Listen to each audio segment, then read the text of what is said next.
Within the mysteries of the Legend of Zelda, Tears of the Kingdom sees the return of the Demon King Ganondorf. But in this moment of time, there are still many unexplained facets to his revival. And in this concept of the Tears of the Kingdom, it could be within these tears that could see the return of many more characters. Specifically, characters from long, long ago. And these characters would be the original Demon King Demise and the goddess Hylia.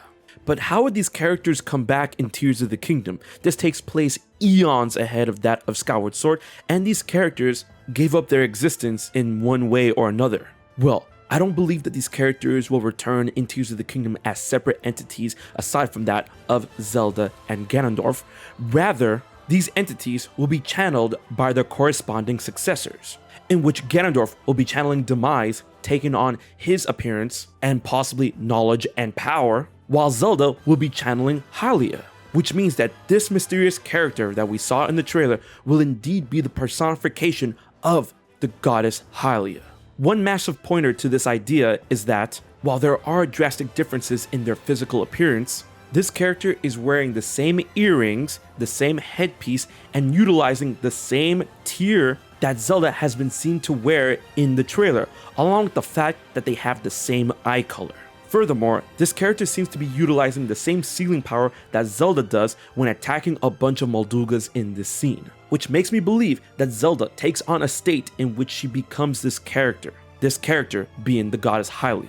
And similar to that idea, this mysterious character, which I believe is Ganondorf channeling Demise, is wearing very similar clothing to that of Ganondorf, in which he has a robe on his left arm and his right arm is exposed, which actually goes in line with the ending mural shot to this trailer, in which it shows a terrifying, gigantic Ganondorf with horns leading his troops to slaughter the opposing faction, which I believe goes in line with an idea of prophecy. But how would all of this be even possible? Well, the answer is within the Tears of the Kingdom. These mysterious and theorized elemental gems are tied to what I believe unlocking the powers of the past, either to your past self or the past corresponding power tied to each specific tier, with Zelda's case being Hylia and Ganondorf's case being Demise. And that in itself, their names as Tears or Tears of the Kingdom follows through with the identity of what a tear is. It is generated through sadness. In this case, the sadness of mourning, shedding a tear for the fallen. These tears of the fallen are then spread across the kingdom, in which if they are utilized, they are able to recount powers and channel those that have fallen. And this theory would go in line with what the Italian voice actor of Daruk said in an interview months ago. Pietro Ubaldi said that not only will he be voicing Daruk, but he'll be also voicing a long past ancestor of Daruk, in which a lot of people believe that character to be the original champion that piloted Va Radunia during the events 10,000 years prior to Breath of the Wild in the Tapestry. So if we connect that to this theory, if Yunobu is going to be utilizing a tear of the kingdom, then possibly Yunobu will be able to manifest and channel both Daruk and this previous ancestor, which would mean the same for the other characters utilizing tears, such as Sidon, Riju, and Tulin. And then we come to the idea of Link.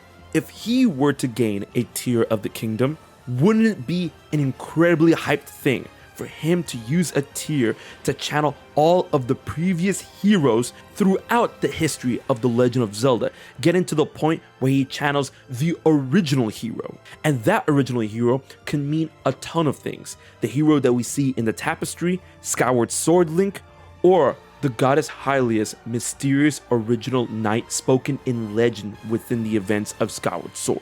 And possibly that in itself will have him channeling the original power, the original concept of courage that would be needed to unlock the mysteries of the Zonai and use that power to reforge the Master Sword as we see it in the logo to Tears of the Kingdom. And if that is the case, everything that we know about Zelda may come to fruition in a wild way within that of Tears of the Kingdom. A massive celebration and utilization of everything that has come before.